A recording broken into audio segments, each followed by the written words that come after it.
Welcome to the Conspiracy Corner, friends.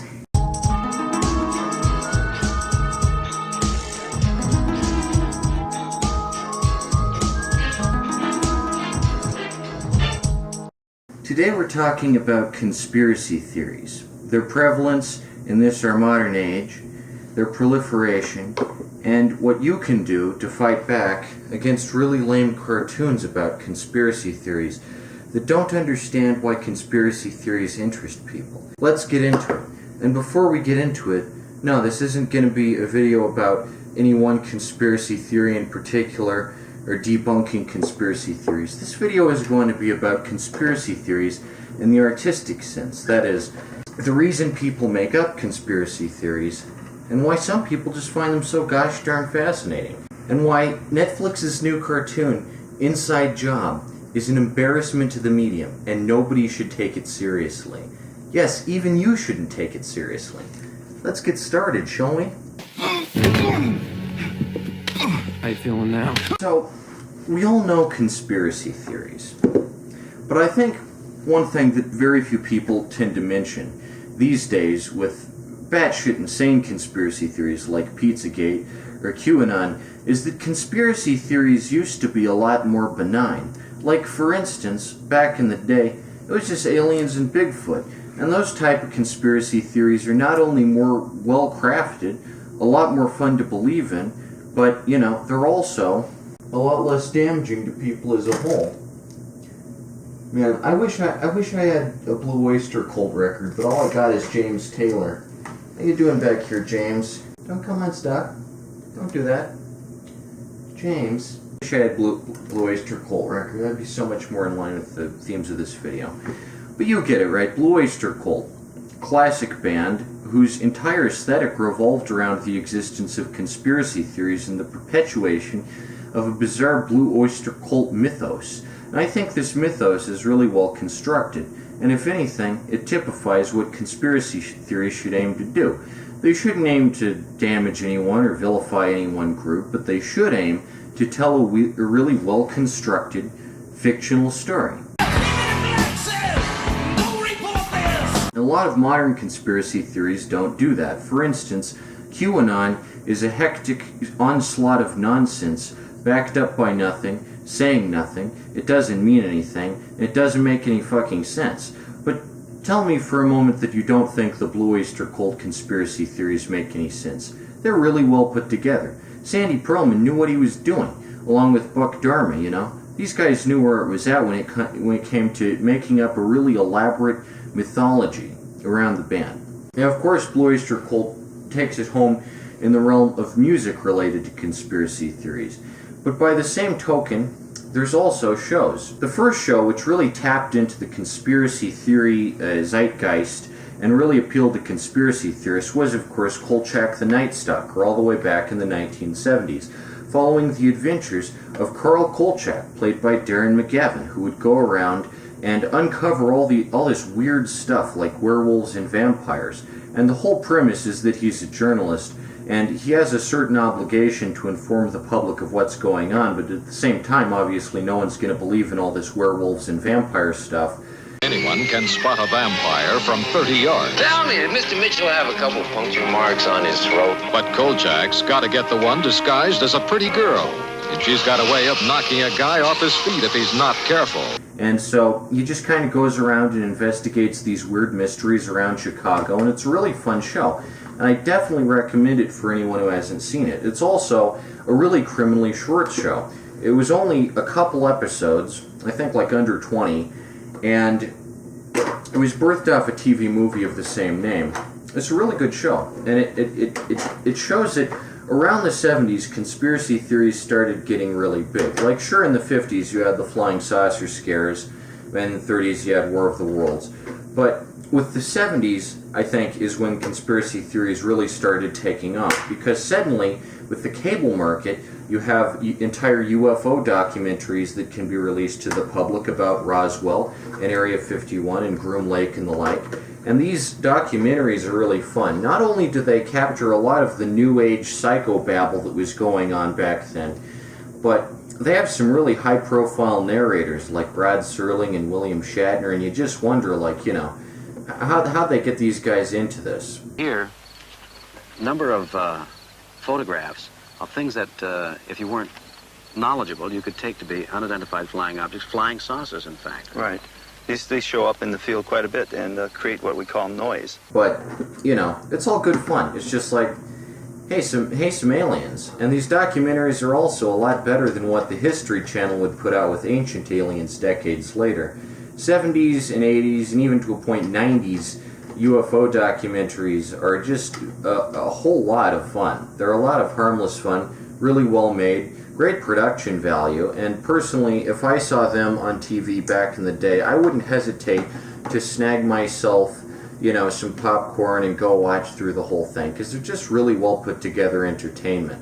And obviously, nobody back then believed that aliens were coming to eat them alive, or that the government was run by lizard people. They were just like, oh, it's a funny alien show. And they'd sit there and watch it, mindlessly consume it like a good little mindless consumer.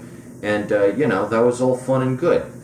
We have to come up with some kind of model to separate when exactly conspiracy theories went from being harmless fun to becoming legitimate threats to society. Stuff that was so threatening to society that you have to actively, like, tamper it down. You have to actively go on like a full-on information brigade and try to suppress these conspiracy theories. What was that point? At what point did mainstream media and the world at large decide that theories about aliens and Bigfoot and stuff was just so detrimental to society, and it had gotten to the point where you were accusing actual real politicians of this nefarious shit? At what point did it get to that level of craziness, and at what point did conspiracy theories stop being fun? Well, after the success of Kolchak the Night Stalker, we see the next entry in the conspiracy theory lineup, that being the X-Files. For you to decide what's right.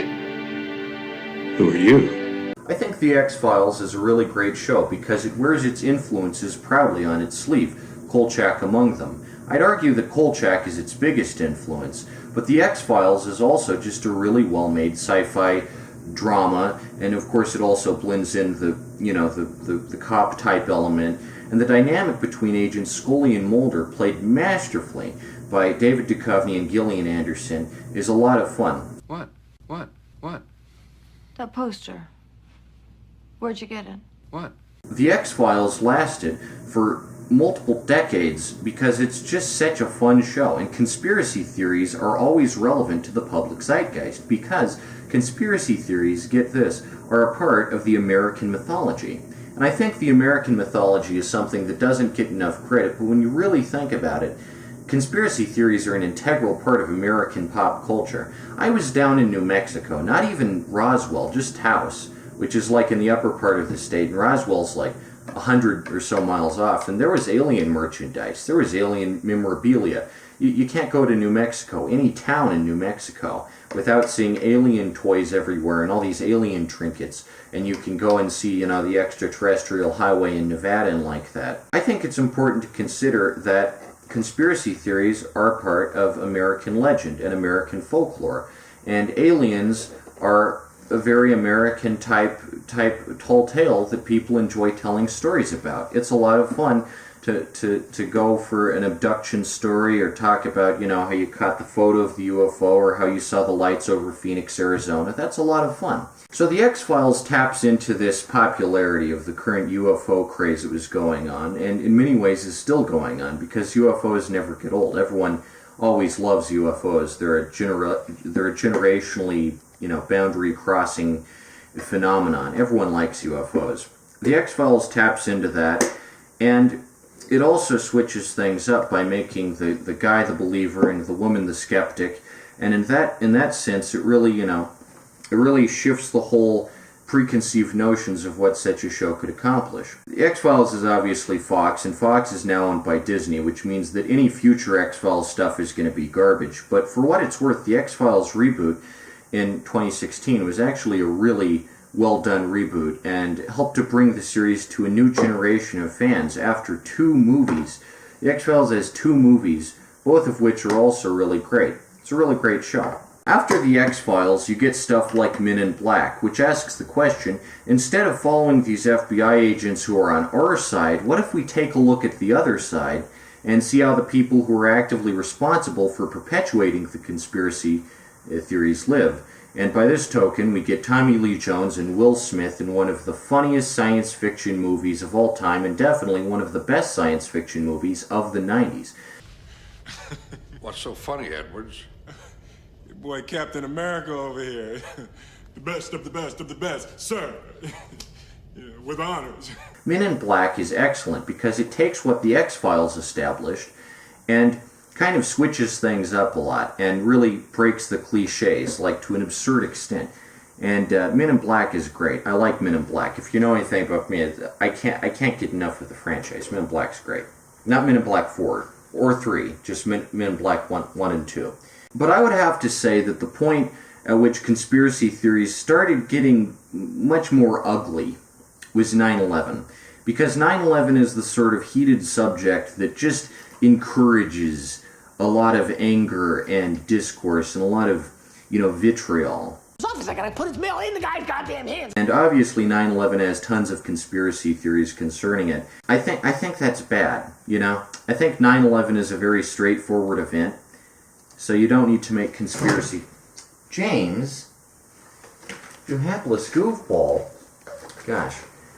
9/11 is a very straightforward event, so there's no need to make conspiracy theories about it. But, of course, conspiracy theories were made about it, because when there's any big event, and I've noticed this about tons of conspiracy theories, they always deal with the biggest organizations possible. For instance, Eratus implies that the United States Postal Service is in some kind of devious scheme. You never see, like, Dunkin' Donuts get involved in a conspiracy theory. Of course not. No one's going to pick on Dunkin' Donuts. They're small potatoes.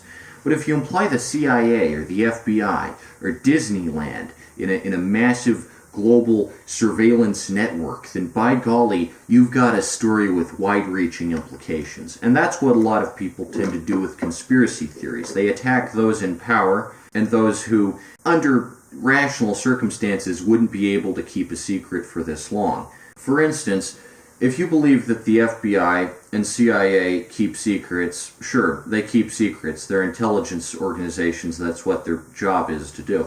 But if you believe that they know that everyone is a lizard person, then that's taking things a little too far. That's going a little too far. But what makes that conspiracy theory appealing is the thought of, well, what if they really could keep that under wraps? What if they really could keep a secret going for that long?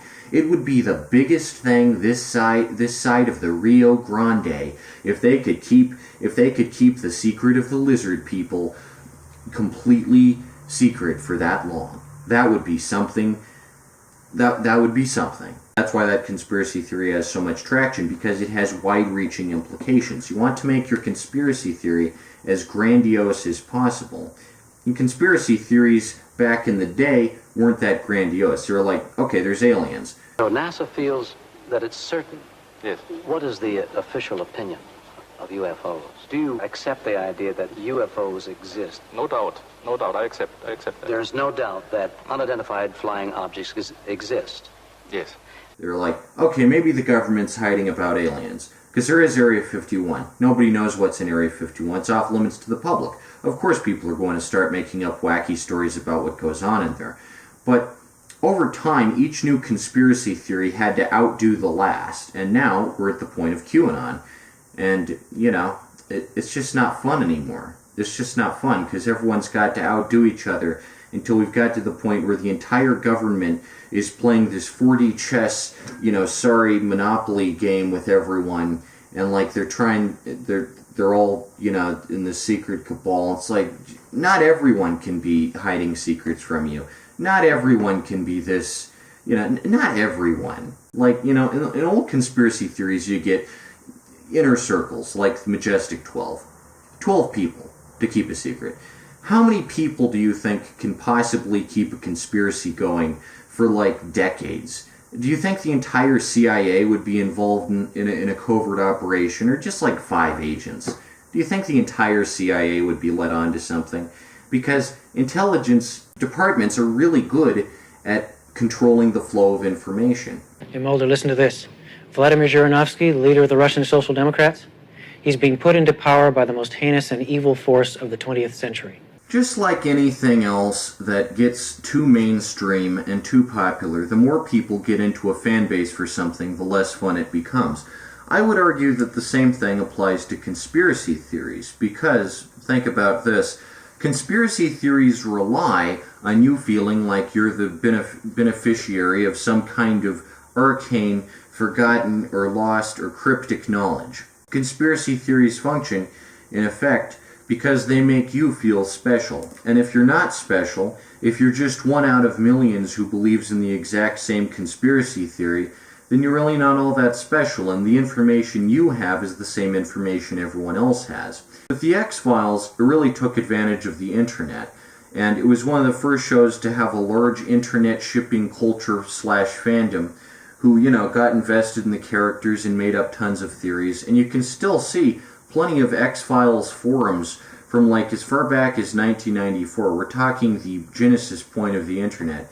And a lot of people just talking about, Mulder and Scully and what was going on that week. And you also have the characters of the Lone Gunmen, who run their own small-time conspiracy theory magazine independently, which is something that the average X-Files fan was also very likely to engage in from time to time. Thus, it made the show relatable. Agent Orange of the 90s. Artillery shells coated with depleted uranium. They use this magnetic strip to track you. Collapse of the Cold War. He is hot. Trying to bone the Capitol pages. Had breakfast with the guy who shot John F. Kennedy. He is hot. Those were the most paranoid people I have ever met. So the X-Files functioned because it was able to tap into a very niche subculture, because in 1994 the internet was niche. Now, however, the internet is an endless repository of information, and you can access any conspiracy theory at random, at will, instantly. So the exclusivity is gone. You no longer feel like you're joining a tiny little club.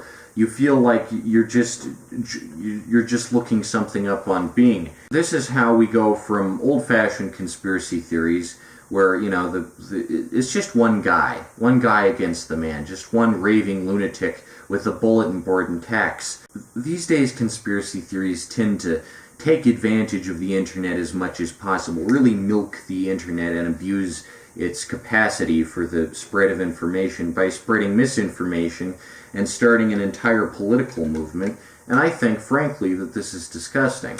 I think this is antithetical to everything a conspiracy theory should stand for. Once more than 1,000 people know about a conspiracy theory, it's no longer worth looking into, because conspiracy theories are only fun if you feel like you've uncovered a secret gem of forbidden knowledge. Even if, and keep this in mind, disclaimer, I don't believe in any conspiracy theories.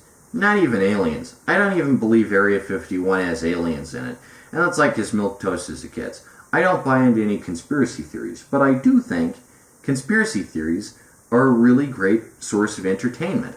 And I think that, in many ways, they are a precursor to ARGs, alternate reality games, in that conspiracy theories allowed the outcast and dejected of society, and the kind of counterculture movement of the 1970s and thereafter, to take their anger out in a healthy and fun way by making up little imaginary games about secret CIA documents and secret monoliths and all this stuff, and it was fun. And it was an interactive story that gradually changed as times changed. People started their own theories, people shared them around, and conspiracy theory culture back in the day was probably a lot of fun to participate in. It was all make-believe. Everyone knew that. Not everyone, of course. There were some mentally ill people back then, as there are now, who are gullible and fall prey to this stuff. But it was never enough to the point where people would literally start a riot in the Capitol over it. That was not something you'd see the average conspiracy theorist in the 70s do, because conspiracy theorists operated on the assumption that what they were doing was so top secret that they had to keep it under wraps. They had to remain secretive, enigmatic, and undercover. And this was fun. But, Fun can only go so far, and after a while anything will stop being fun and people will start abusing that fun thing until it just deflates. Now let's flash forward to 2000 and the 2010s and the 21st century. As I said, The X-Files is the last really groundbreaking conspiracy theory show that really took conspiracy theory type media to the next level. So it's all downhill from here pretty much. There were two spin-offs to The X-Files, one dealing with the aforementioned lone gunman and one called Millennium, which took advantage of the Y2K craze. After this, the internet went mainstream. So now everyone was able to download every conspiracy theory imaginable, and they now had access to every conspiracy theory manuscript, which formerly was only discussed and traded around in smoke-filled rooms late at night and carried an immense, biblical proportion to it. Back then, if you had access to a hoaxed CIA document that was completely fake, but, it took effort to make it. And people who made these fake CIA documents were really good storytellers. They were really good at selling you the idea of something buried deep beneath the surface in the deep state. Use this magnetic strip to track you. Whenever you go through a metal detector at an airport, they know exactly how much you're carrying and where you're carrying it. The internet kind of ruined that. Now, while I won't argue that Behold a Pale Horse or The Report from Iron Mountain are good literature, I will argue that they offer a fascinating insight to two types of psyches. The first type of psyche is the person who is incredibly unstable. Behold a Pale Horse, I think, is a book which just reveals someone who's so far off the deep end, so far gone, that, they took the time and effort to put their madness to print. And I think that's very inspiring. I think it's nice to see mental illness kind of concentrated into one solid manuscript. And so long as you don't fall for any of the baloney this guy is selling, it's a fascinating read. And I've read it, and it's a lot of fun. The man does not exist, okay? So I decided, The other type of psyche which a conspiracy theory document can reveal is the Report from Iron Mountain type psyche, that being the person who obviously knows that everything they're saying is fake. They're not mentally ill, they're just a really good liar. And if we are to take Mark Twain's classic quote as his word here and put a lot of stock in the art of lying, then what better lie could there be than a document which implies that the entire government, or a lot of the government, is in on this crazy, really out there, idea, this really implausible experiment. What better lie could there be? And I think with the proliferation of conspiracy theory culture in America, we have established ourselves as the foremost liars in the world. We are the greatest at spinning up a tall tale. From Johnny Appleseed, it's an American tradition to do this stuff. That should be mentioned.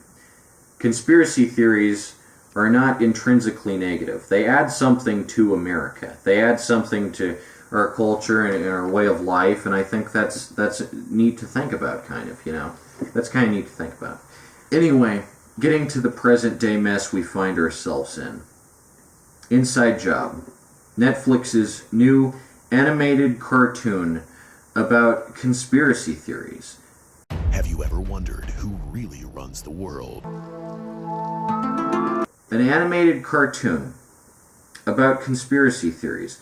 Now, this wouldn't be such a bad thing, because there are plenty of people who partook in the 70s and 80s conspiracy theory culture who incorporated VHS tapes into their craft, and I'm sure among them there were plenty of neat little cartoons, many of which are now lost to time because nobody respects VHS as a format. However, Inside Job is the commodification of conspiracy theories, if you will. Now, you could make the argument that the X-Files commodified conspiracy theories and ruined them by bringing them to a general audience, but I would argue that the average X-Files fan is much more familiar with really niche shit than the average Inside Job fan. I would say that the average Inside Job fan is probably also a fan of Shane Dawson's conspiracy theory video, and Shane Dawson's conspiracy theory videos are about as milquetoast as you can get when it comes to conspiracy theories. And if you place any stock in Shane Dawson as a legitimate conspiracy theorist, then you've lost your head. All I hear is Fauna! Stop it! What are you doing? Stop! Once you reduce conspiracy theories to a freaking cartoon, that's the point at which I think a trend has finally reached its end. I think once you feel the need to parodize something in an edgy cartoon with, like, no point, I think conspiracy theories could be on their last legs, and that's sad.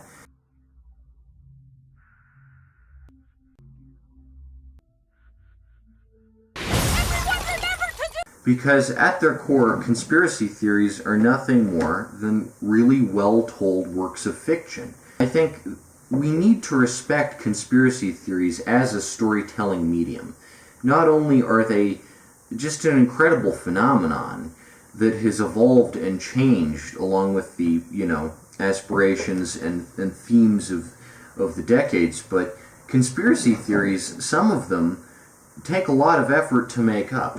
And they take a lot of effort to keep going. And above all else, I think they can be fun. But they won't be fun as a cartoon. They won't be fun as a half-hour Netflix show. Once something is on Netflix, it is as toned down, as sterile as it's possible for something to get. I made a meme about this where I compared the Inside Job to The Office. And I made a meme and I called it the Relatable X-Files, because that's what Inside Job tries to do. It tries to make the completely unrelatable relatable for no reason other than that relatable office comedy is popular nowadays. It says, well, what if working for the CIA or Cognito or whatever the fuck it's called in Inside Job? What if working for this secretive bureau was just like, an average job, like the Dunder Mifflin Company? And here's the thing, right? No, it wouldn't. Working with aliens and shit, it wouldn't be like working for the Dunder Mifflin Paper Company, because in the Dunder Mifflin Paper Company, you're sorting through paper, and, like, if you're one of the Men in Black, you're dealing with aliens. Like, that's the reason Men in Black and the X-Files work and Inside Job doesn't, because the X-Files and Men in Black understand that finding out about aliens is freaking cool. Praise me, y'all! And getting access to all these secret government documents and all these hidden government secrets is really cool and fun and awesome. Inside Job just says, well, what if they were like us? Not all characters need to be relatable, believe it or not. Like, some people, I'm sure, relate to Mulder and Scully on some level, but, like, nobody's fooling themselves into thinking they are Mulder and Scully, because you don't work for the FBI, so, like, not relatable, but it's fun, it's entertaining, because it's a well-written drama. I was called a normie because I like the X-Files, and because I don't like Inside Job. We have approached the point where not liking a Netflix show will get you called a normie. I just find this so ironic. What could be more normie than a freaking Netflix show? Now, I think I'm a bit less of a normie for liking a classic 90s Fox show than a Netflix show that's going on. That Netflix will try and advertise to you and get you to watch as much as possible. Like, their advertising is relentless. The X-Files succeeded because it was smooth. It was under the radar, and it was part of a subculture that was going on. It was really, it's a cult show. It's not like a normal sci-fi show. It relies on being weird and mysterious and eclectic. And that's something I don't think any Netflix show, cartoon or not, will ever be able to capture under any circumstances. But once you try making conspiracy theories relatable, that's when conspiracy theories die. Because conspiracy theories are meant to be the antithesis of relatable. They are meant to be the exact opposite of the mundane, the boring, the soul-crushing. They're meant to be a form of escapism for people who enjoy exploring weird and wacky and just out there stories. Conspiracy theories are an important facet of our heritage, of our modern. They really are, like in every sense of the word, a form of popular folklore. And I think that's important to keep in mind. I think conspiracy theories need to be respected more because not all of them are QAnon. QAnon is one bad apple. Not only is QAnon a societally damaging conspiracy theory, it's a poorly written conspiracy theory. I'll just come right out and say it. Like any other genre, conspiracy theories can be poorly written. QAnon is a poorly written conspiracy theory. It makes no sense under any circumstances and should not be treated with a grain of salt. It is the most nonsense story that ever... It's garbage. But The X-Files isn't garbage. The X-Files is a really good show that you should watch. Not of course, don't pay for Disney Plus or anything so you can watch it. Go ahead and buy it on VHS. Buy The X-Files on VHS, for gosh sakes. You know, watch The X-Files. Don't watch Inside Job. Inside Job is the death of conspiracy theories. It's the end of conspiracy theories, if you allow it to be. If you want conspiracy theory culture to go on and, you know, have a lasting influence on people, and people have fun with it, then make up a cool new conspiracy theory. Write the next Illuminatus trilogy. Write the next Behold a Pale Horse if you want to. So long as it doesn't hurt anyone, or isn't actually treated as like real news, go ahead. Make up some fun shit. Just don't make it this garbage, self-referential, Rick and Morty, trend-hopping trash that is Inside Job, because, let me tell you, there's nothing worse than something trying to be Rick and Morty. You wanted a ride to Wetzel's Pretzels! There is nothing worse than the 50th Rick and Morty clone. I don't know how many more times Rick and Morty is going to have a sister show, or a ripoff, or an homage. But it needs to stop here and now. And we need to have conspiracy theory cartoons with, like, hieroglyphs and shit in them. And, like, you know, Men Gathering or, you know, Men in Black. And, like, I want to see a conspiracy theory cartoon. I want to see an animation that is the visual equivalent of Behold a Pale Horse. I want to see a conspiracy theory cartoon that looks like it was created from the depths of an insane mind. A truly deranged consciousness. A sick psyche, if you will. I don't want this corporatized bullshit. I don't want Cognito, and I don't need Reagan Ridley. I want to see a conspiracy theory cartoon with some guts. Only time will tell whether I ever get that, or if this corporatized charade is going to keep going on and on and on. Disclaimer, as I've said, I believe in absolutely zero conspiracy theories. I place no stock in them. But they're fun stories. When a genre I enjoy is ruined, it personally offends me. You know, because I think we need to treat art seriously. We need to treat the process of creation seriously. And Inside Job is a massive disappointment. When I came out against the show, some fans of Inside Job labeled me a conspiracy theorist. I'm not a conspiracy theorist. And you can't just claim that your conspiracy theory show is not for conspiracy theorists because it contains the quirky XD, LOL random humor. If you enjoy Inside Job, you're as much a conspiracy theorist as I am. The difference is that I have taste and you don't. At the end of the day, I think that's really all it boils down to. Check out The X-Files. Check out Kolchak the Night Stalker. Give Men in Black a spin. It's a good movie.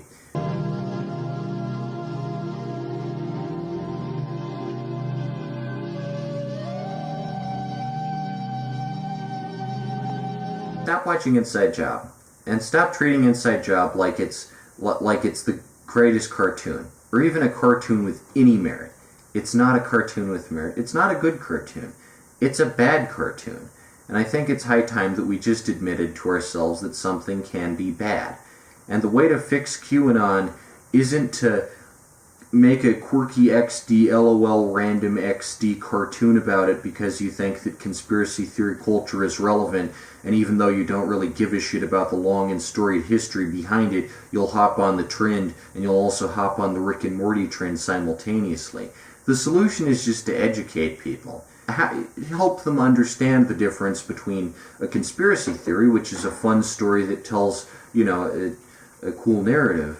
You need to teach people to understand the fundamental boundary between fiction and fact. And until we're able to do that, you know, we'll be in the dark. Because the goal of a conspiracy theory is to learn the truth, and the only truth is that Inside Job is freaking bad. I want to believe that conspiracy theories will keep going on. I want to believe that there will be new and interesting and innovative conspiracy theories in the years going forward. Just above all else, I want to believe.